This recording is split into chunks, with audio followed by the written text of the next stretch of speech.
नमस्कारम, जय हिंद to all of you. आज एक ऐसे कानून को लेकर आया हूं जो यूपी एपीओ मेंस के साथ, बिहार के साथ जो भी एग्जाम देने जा रहे हो भैया उसके लिए महत्वपूर्ण है। जो लॉ का पोर्शन है, कॉन्स्टिट्यूशन का पोर्शन है, करंट अफेयर है, इंटरव्यू है, सबके लिए बेटा ये कानून महत्वपूर्ण है। कानून का नाम है जन विश्वास amendment of the provision bill 2026। Lok Sabha में प्रस्तुत हुआ था, लोकसभा में पास हो गया, राज्यसभा में पास हो गया। आया तो पिछले साल भी था 2025 में, लेकिन फिर कमेटी के पास भेज दिया गया था। कुछ सजेशन वाला रिकमेंडेशन थे, उनको एंडोर्स करके फिर से प्रस्तुत किया गया और बदल गया। तो आप कहेंगे सर ये कानून क्यों पढ़ना है, मैं बताता हूं। देखो, जहां तक मैं समझता हूं इस कानून के बारे में, ये एक ऑर्डिनरी अमेंडमेंट नहीं है। ये जो हमारा लीगल सिस्टम है, इंडियन लीगल सिस्टम है, जो उसका बदलता हुआ माइंडसेट है बेटा, उसका जीवंत उदाहरण है ये कानून। ये बिल क्लियरली बताता है कि अब हर छोटी जो गलतियां होती हैं उसे हम क्रिमिनल ऑफेंस नहीं बनाएंगे। सरकार उसे, लेजिस्लेचर उसे क्रिमिनल ऑफेंस नहीं बनाएगी, क्योंकि ये सॉल्यूशन नहीं है। बल्कि जो स्मार्ट गवर्नेंस है उसका मतलब है कि अगर किसी से कुछ गलती हुई है तो पेनाल्टी लगा दो। कंप्लायंस अप्रोच के साथ आगे बढ़ो। सोचो, आप खुद सोचो, पहले कोई गलती हो गई, छोटी से छोटी गलती हो गई, प्रोसीजरल मिस्टेक हो गई, हमने उसे अभी तक क्रिमिनल केस बना के रखा था, कोर्ट ट्रायल होता था, कभी कभी इंप्रिजनमेंट तक हो जाता था। लेकिन अब क्या होगा, इस बिल के पारित होने के बाद क्या होगा बेटा, इस बिल के पारित होने के बाद कोई क्रिमिनल ट्रायल नहीं, कोई अननेसेसरी हैरेसमेंट नहीं। हां, ये जरूर है, गलती हुई है तो मॉनिटरी पेनाल्टी वगैरह लग जाएगी। तो इस बिल के थ्रू 79 सेंट्रल लॉज में बेटा चेंजेस किए गए हैं। 717 अपराधों को बेटा डीक्रिमिनलाइज कर दिया गया। मतलब गवर्नमेंट डायरेक्टली कह रही है, क्या कह रही है बेटा गवर्नमेंट कह रही है कि हर वॉयलेशन अब से क्राइम नहीं होगा, कुछ सिर्फ कंप्लायंस इश्यू होंगे जिन्हें आप फॉलो कर लीजिए। तो यह इंडियन लीगल सिस्टम के लिए एक बेहतरीन रिफॉर्म का कानून है जो क्रिमिनल जस्टिस सिस्टम से जुड़ा है और जो एडमिनिस्ट्रेटिव रेगुलेटरी सिस्टम है उसे मजबूत करता है। और इसी वजह से बेटा यह जो टॉपिक है वो जुडिशरी के लिए, इंटरव्यू के लिए, करंट अफेयर के लिए बहुत ही महत्वपूर्ण है। क्योंकि अनुच्छेद 21 बेटा फेयर जस्ट रीजनेबिलिटी की बात करता है, आर्टिकल 14 प्रोपोर्शनल पनिशमेंट की बात करता है।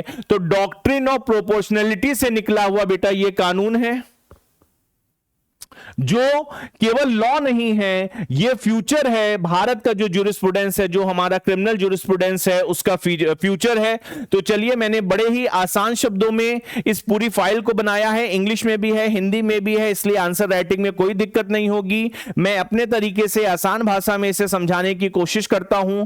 मैंने आपके लिए लिखा a comprehensive legislative reform aimed at decriminalizing minor offenses and restructuring India's regulatory enforcement mechanism, replacing criminal prosecution with administrative adjudication and the monetary penalty. जैसा मैंने आपको शुरू में कहा बेटा, यह सिर्फ अमेंडमेंट नहीं है, यह हमारा जो पूरा लीगल सिस्टम है उसको चेंज करने की शुरुआत है।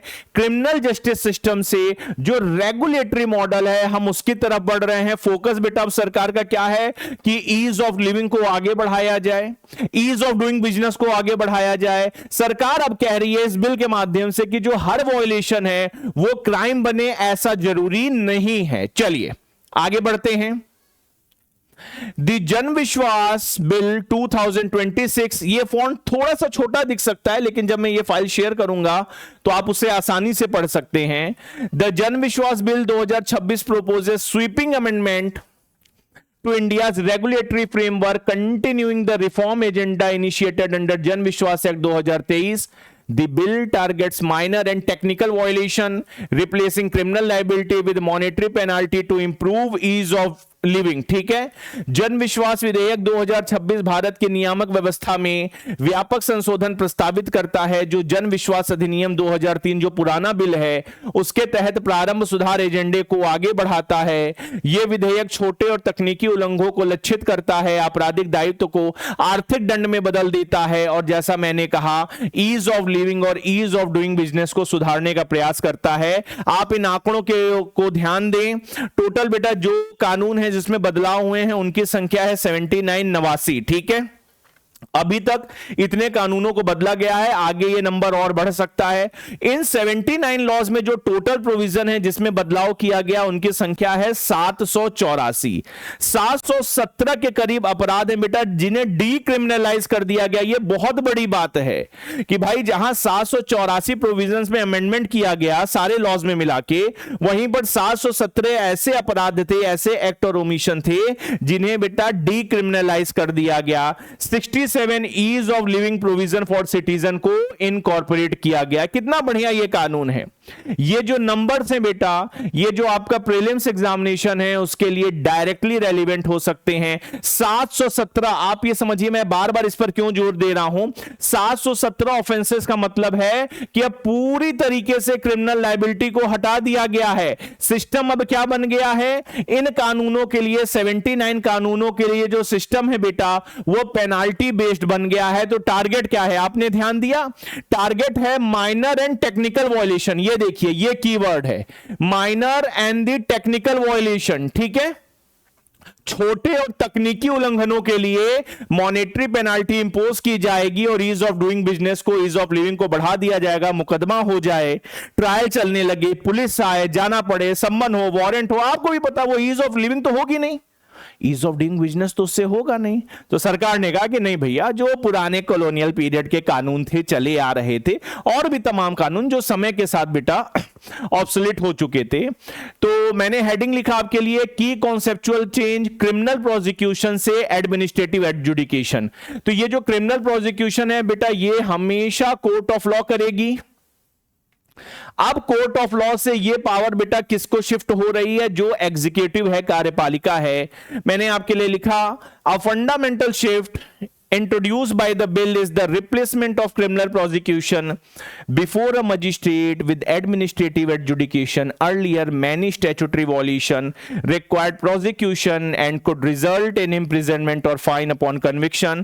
The bill replaces this with the mechanism where an authority determined a person is liable. आप ध्यान से समझिएगा, आसान भाषा में समझाता हूं। भाई पहले क्या होता था, मैंने कहा एफआईआर हो गई, कोई भी गलती हुई, एक्ट है, ओमिशन है, अगर वो अपराध घोषित है उसके लिए एफआईआर होगी। एफआईआर के बाद क्या होगा, ट्रायल होगा, ट्रायल के बाद कन्विक्शन भी हो सकता है। अब क्या कहा जा रहा है, अब एडमिनिस्ट्रेटिव एडजुडिकेशन होगा। मतलब अब अथॉरिटीज डिसाइड करेंगी कि चलो भैया ठीक है, अगर कोई व्यक्ति गलती कर रहा है तो उसके ऊपर फाइन लगा दो, पेनाल्टी इंपोज कर दो। बचा क्या, एक तरफ समय बचा, दूसरी तरफ कॉस्ट बचा, और तीसरा बेटा क्या बचा, जो कोर्ट है उसके ऊपर से भी तो बर्डन रिड्यूस होगा। 6.5 करोड़ हम कहते हैं केसेस पेंडिंग है, कैसे हम उस बर्डन को रिड्यूस करेंगे, इस तरीके से करेंगे। तो शिफ्ट क्या है सरकार का, जो पुनेटिव जस्टिस था बेटा, जो दंड देने का प्रावधान था, उसे हम रेगुलेटरी इन्फोर्समेंट में बदल रहे हैं। तो ये बड़ा महत्वपूर्ण है और यही सबसे की कॉन्सेप्चुअल चेंज है इस कानून का। उदाहरण के लिए बेटा कैटल ट्रेसपास एक्ट आप इंडियन पिनल कोड में भी पढ़ते थे, भारतीय न्याय संहिता में भी पढ़ते हैं, भारतीय नागरिक सुरक्षा संहिता में भी पढ़ते हैं। मैंने कहा है, मैंने अपने कैरियर में आज तक इससे जुड़ी एफआईआर नहीं देखी। कानून तो देखो था ही, प्रोविजन तो था ही, एक्ट और ओमिशन इससे जुड़े तो थे ही। उदाहरण के लिए under the cattle trespass act 1871 allowing cattle to damage crops earlier attracted criminal proceeding before magistrate. The bill amend this by empowering executive magistrate to impose monetary penalty. अब आपको ध्यान से समझना होगा कि कैटल ट्रेसपास एक्ट ये एक model example हो सकता है पूरे बिल को समझने के लिए। पहले बेटा इसके अंतर्गत जो एक्ट और ओमिशन था वो तो क्राइम हुआ करता था। अब कहा गया कि भाई हम क्राइम को कन्वर्ट कर दे रहे हैं और हम इसे सिविल लाइबिलिटी से जोड़ दे रहे हैं, हम इसे सिविल डिफॉल्ट में कन्वर्ट कर दे रहे हैं। मतलब यह कानून डीक्रिमिनलाइजेशन पर जोर दे रहा है। और डीक्रिमिनलाइजेशन कैसे हो रहा है बेटा, लॉ बना के हो रहा है, लेजिस्लेशन के लिए हो रहा है। इसलिए यह बड़ा महत्वपूर्ण है कि डीक्रिमिनलाइजेशन लेजिस्लेशन के माध्यम से हम आगे बढ़ा रहे हैं। तमाम कानून हैं, जब आप इस बिल का अध्ययन करेंगे एग्जामिनेशन के लिए, अगर आपने 3, 4, 5 कानून तैयार कर लिए, उसमें जो भी चेंजेस हुए हैं तो that would be more than sufficient. ठीक है, मैंने आपके लिए लिखा अमेंडमेंट अक्रॉस की स्टैच्यू। ठीक है, विधेयक गंभीर अपराधों और छोटे उल्लंघनों के बीच अंतर स्थापित करते हुए कई अधिनियमों में संशोधन करता है, जिसमें क्रमबद्ध और अनुपातिक दंड लागू है। अनुपातिक मतलब क्या होता है बेटा? Proportionate penalty. जितनी गलती किए हैं, जिस एक्सटेंट की गलती किए हैं, जिस एक्सटेंट तक लॉस और इंजरी हमने कारित किया, वहीं तक हमको दंड दे दो। जो राइट ऑफ प्राइवेट डिफेंस में सेक्शन 99 आईपीसी में पढ़ते हैं, तो भैया doctrine of proportionate penalty article 21 से जुड़ा है। अभी मैं उसे भी बताऊंगा। तो आप देखिए, पहला बेटा कानून है वर्क्स ऑफ डिफेंस एक्ट 1903। तो कहा गया नॉन वायलेंट है, ऑब्स्ट्रक्शन हो रहा है, हमने इसे सिविल वायलेशन से जोड़ दिया, वायलेंट एक्ट के लिए हम क्रिमिनल हैं। अगर वर्क्स ऑफ डिफेंस एक्ट में कोई एक ऐसा एक्ट है जो पूरी तरीके से नॉन वायलेंट है, तो वहां पर क्रिमिनल लायबिलिटी की जरूरत क्या है? इस कानून ने कहा ठीक है भैया, इसमें बदलाव कर देते हैं। दूसरा कानून आप देखिए, drugs and cosmetic act 1940। Certain violation के लिए बेटा कहा गया फाइनेंशियल पेनाल्टी रहेगी link to value of seized goods. जितने गुड्स को सीज किया जा रहा है प्रशासन के द्वारा, उस एक्सटेंट पर, उस नेचर, उस ग्रेविटी को ध्यान में रखते हुए फाइनेंशियल पेनाल्टी लगा देगी। पहले इसके लिए एफआईआर होती थी। तीसरा कानून है फार्मेसी एक्ट। बहुत नॉमिनल फाइन लगाया गया है, higher realistic penalty plus daily penalty for continuing offence. तो कहा गया कि जो रियलिस्टिक पेनाल्टी है, जैसा अपराध है, जितना डैमेज कर रहा है उतनी पेनाल्टी, और प्रतिदिन के हिसाब से पेनाल्टी के प्रोविजन को जोड़ दिया गया। किस कानून में? फार्मेसी एक्ट 1948 में। उसी तरीके से कानून है बेटा dock workers act. Graded penalty की बात की जा रही है अगर रिपीट वॉयलेशन हो रहा है। Court fees act 1817, non fraud cases shifted to penalty based system. ये कुछ कानून, अब सारे कानून तो हम पढ़ना भी नहीं, एग्जाम में लिखना नहीं। हमें यह समझना है कि लॉ बेटा बैलेंस्ड अप्रोच की बात कर रहा है। हर गलती पर जेल नहीं होनी चाहिए। जो सीरियस अपराध है उसमें जेल करो। जैसे ये सीरियस अपराध है, अगर वायलेंस हो रहा है, जान माल को खतरा है, वायलेंस हो रहा है, हिंसा हो रही है, तो वो अभी भी क्रिमिनल है। लेकिन जो नॉन वायलेंट ऑब्स्ट्रक्शन है उसे सिविल वायलेशन से जोड़ देते हैं। ठीक है? Drug act, pharmacy act, dock workers act, इन सबको आप एग्जाम में भी बेटा लिख सकते हैं कि ये सारे कानून जहां पर बदलाव हुआ है, ग्रेडेड एंड प्रोपोर्शनेट पनिशमेंट की बात करते हैं, जो प्रोग्रेसिव है, जो फेयर है, जस्ट है, रीजनेबल है। मैंने आपके लिए लिखा है extension to the modern laws. बात केवल ये नहीं है जो पुराने कानून है, एक बड़ा नया कानून है। मतलब हमारे यहां जब 73-74 संवैधानिक संशोधन आया, उसके बाद बेटा आया new Delhi municipal council act. The bill also extend to contemporary statute like the New Delhi Municipal Council Act 1994। और जैसा मैंने कहा, आने वाले दिन में और भी कानून हैं जो इस लिस्ट में जुड़ सकते हैं। तो ये जो रिफॉर्म की प्रक्रिया है, ये केवल ओल्ड लॉज तक सीमित नहीं, जो मॉडर्न गवर्नेंस से जुड़े लॉज हैं उन्हें भी यह कानून सिंप्लीफाई करता है। क्योंकि जितना फास्टर इन्फोर्समेंट होगा, उतना ही बेटा कोर्ट का बर्डन क्या होगा? कम होता जाएगा। जितना कोर्ट का बर्डन कम होगा, उतना न्याय मिलेगा, उतना न्याय सुलभ होगा, उतना न्याय सस्ता होगा। तो ऑब्जेक्टिव लार्जर पर्सपेक्टिव में यही है। इस पूरी डिबेट को अगर हम कॉन्स्टिट्यूशनल वैलिडिटी के साथ जोड़ते हैं, तो निश्चित तौर पर बेटा जो आर्टिकल 21 है, जो प्रोपोर्शनलिटी का सिद्धांत है, ये दोनों ही नोशन इससे मजबूत होते हैं। आर्टिकल 21 कैसे मजबूत होता है? Article 21 right to life and personal liberty की बात करता है कि भाई इस देश के नागरिकों के साथ जो गैर नागरिक भी हैं, उनके पास जीवन जीने का अधिकार है, लिबर्टी का अधिकार है। और अगर लाइफ और लिबर्टी को कर्टेल करना है तो there should be procedure establish by law. तो हमने कहा जो पीईबीएल है, प्रोसीजर इस्टेब्लिश बाय लॉ का जो नोशन है, मेनका गांधी का केस था बेटा, मैंने लिखा भी Maneka Gandhi versus Union of India. Maneka Gandhi versus Union of India में भारत के सर्वोच्च न्यायालय ने कहा कि हमें केवल प्रोसीजर इस्टेब्लिश बाय लॉ से मतलब नहीं।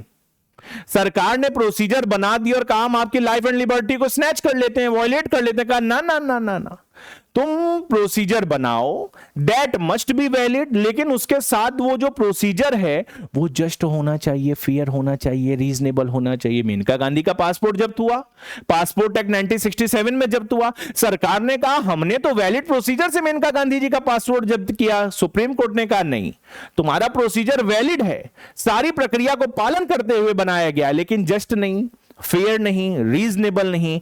इसीलिए मेनका गांधी का जजमेंट बेटा नैसर्गिक न्याय से जुड़ा है। तो ये जो पूरी प्रक्रिया है, ये निश्चित तौर पर बेटा नैसर्गिक प्रक्रिया से जुड़ी है, क्योंकि हम डिस्प्रोपोर्शनेट डेप्राइवेशन ऑफ लिबर्टी को बढ़ावा नहीं दे सकते। भाई हमसे कोई गलती हुई, हम कोई प्रोसीजर फॉलो नहीं कर पाए, हमसे पैसा ले लो, पेनाल्टी ले लो, क्यों हमको जेल में भेज रहे हो, क्यों मेरी लाइफ एंड लिबर्टी को कर्टेल कर रहे हो। और इसका जो दूसरा पहलू है वो है बेटा doctrine of proportionality. The doctrine recognised in the Modern Dental College versus State of Madhya Pradesh. इसमें क्या कहा गया बेटा कि जो भी एक्ट है, जो भी ओमिशन है, वो बेटा प्रोपोर्शनेट सिद्धांत के साथ ही आगे बढ़ना चाहिए। जैसा मैंने आपको शुरू में कहा कि हमने जो गलती की है उस गलती के हिसाब से जिस एक्सटेंट तक का हमने डैमेज किया है, ये केस लॉ है बेटा Modern Dental College versus State of Madhya Pradesh 2016 का। कोर्ट कहती है कि उस एक्सटेंट तक ही हमें पनिशमेंट मिलनी चाहिए, हमारी लायबिलिटी होनी चाहिए। तो ये बहुत ही महत्वपूर्ण विषय है, जहां हम मेनका गांधी को कोर्ट कर रहे हैं, जहां Modern Dental College versus State of Madhya Pradesh का सहारा ले रहे हैं, क्योंकि जब भी पनिशमेंट दी जाएगी वो तर्क संगत होनी चाहिए, वो प्रोपोर्शनेट होनी चाहिए। ठीक है, कुछ कंसर्न्स भी हैं बेटा, कंसर्न्स एंड सेफगार्ड, वो भी आर्टिकल 14 से जुड़े हैं कि हमने कानून तो बना दिया, हमने डीक्रिमिनलाइजेशन को आगे बढ़ा दिया, हमने तमाम कानूनों में अमेंडमेंट कर दिया, लेकिन हमें सेफगार्ड की भी बात करनी होगी। वो सेफगार्ड क्या हो सकते हैं? एग्जामिनेशन में क्रिटिकल एनालिसिस भी आ सकती है। वो सेफगार्ड बेटा ट्रांसपेरेंसी से जुड़ा हो सकता है, वो सेफगार्ड फेयर हियरिंग से जुड़ा हो सकता है, वो सेफगार्ड अपीलेट मैकेनिज्म से जुड़ा हो सकता है। तो ये तीनों ही सेफगार्ड्स बेटा आर्टिकल 14 से निकले हैं और हमें इसकी भी चर्चा करनी चाहिए। फिर मैंने एक हेडिंग दिया ओवरऑल इंपैक्ट अ पेनाल्टी बेस्ड रेगुलेटरी फ्रेमवर्क। हमें यह समझना होगा बेटा कि ये जो पूरा कानून है ना, ये एग्जीक्यूटिव अथॉरिटी को एम्पावर्ड कर रहा है। तो एग्जीक्यूटिव अथॉरिटी अपनी ताकत का मिसयूज भी कर सकती है। इसीलिए मैंने कहा कि कुछ प्रोसीजरल सेफगार्ड्स होने चाहिए कि पावर के साथ अकाउंटेबिलिटी भी जरूरी है। अगर अकाउंटेबिलिटी नहीं होगी तो आर्बिट्रेरीनेस हो सकती है। तो पक्के तौर पर बेटा ये जो कानून है, मैंने कहा अगर इसके ओवरऑल इंपैक्ट की हम बात करते हैं तो जो एक पैराडिगम शिफ्ट है इंडियन लीगल सिस्टम में वो देखने को मिलता है। फ्यूचर में और भी ऐसे लॉज होंगे जो इस डायरेक्शन में आगे बढ़ेंगे। So we can safely conclude that the bill transforms criminal liability into civil regulatory compensation. और यह बड़ा महत्वपूर्ण है क्योंकि भारत में अभी तक का जो लीगल सिस्टम था वो पनिशमेंट आधारित था, पनिशमेंट बेस्ड सिस्टम था। अब हम कह रहे हैं पनिशमेंट से इस पूरे लीगल सिस्टम को हम कंप्लायंस बेस्ड कर सकते हैं। तो jail is no longer the default response for every legal violation. अगर हमसे लीगल वायलेशन हुआ है तो ठीक है, पैसा दे देंगे, माफी मांग लेंगे और आगे बढ़ेंगे, क्योंकि लॉ का ऑब्जेक्टिव बेटा अब रिफॉर्म है, सिर्फ पनिशमेंट नहीं है। तो मैं आपसे आशा करूंगा आप इस कानून पर एक अच्छी आंसर राइटिंग करेंगे, अच्छा नोट्स बनाएंगे। जो की टेक अवे है 784 प्रोविजन, 89 लॉ, 717 वो धाराएं जो डीक्रिमिनलाइज हुई, क्रिमिनल से एडमिनिस्ट्रेटिव एडजुडिकेशन की ओर लीगल सिस्टम जा रहा है, कॉन्स्टिट्यूशनल अलाइनमेंट हो रहा है, और जो जन विश्वास एक्ट है जो पुराना वाला कानून था बेटा उसी की कंटिन्यूटी में ये कानून है। तो ये जुडिशियल सर्विस और एपीओ दोनों के लिए महत्वपूर्ण है। हमारा जो बैच है यूपी एपीओ के लिए, बिहार के लिए, वो लाइव हो चुका है। मैं लगातार क्लासेस ले रहा हूं। जो भी बच्चे यूपी एपीओ मेंस के कट ऑफ के पास हैं, बिना कुछ सोचे उनको बेटा इस बैच से जुड़ जाना चाहिए। अभी तो 3 क्लासेस बिल्कुल फ्री हैं, आप देख सकते हैं हम लोग किस तरीके से आगे बढ़ रहे हैं। बीएनएस और बीएनएसएस दोनों की क्लासेस बेटा 6 अप्रैल से लाइव हो गई हैं। This is my Telegram channel. अगर आपको जुड़ना है तो आप निश्चित तौर पर इससे जुड़ सकते हैं, ये बिल्कुल ओपन है आपके लिए। तो मैंने एक कानून को बताया जो बदलते हुए रिफॉर्म से जुड़ा है, जो संविधान से जुड़ा है, जो पार्लियामेंट के बनाए हुए अब तक के 89 कानूनों से जुड़ा है। आप मुझे कमेंट सेक्शन में बताएंगे आपको ये सेशन कैसा लगा। जब भी नया डेवलपमेंट होगा संविधान को लेकर, पार्लियामेंट को लेकर, सुप्रीम कोर्ट को लेकर, एपी सर आएंगे और उसे आसान भाषा में समझाएंगे। ये फाइल आपको मेरे टेलीग्राम पर भी मिल जाएगी, पीडब्ल्यू की एप्लीकेशन को डाउनलोड कर लो, वहां भी मिल जाएगी। तब तक के लिए नमस्कारम, जय हिंद टू ऑल ऑफ यू।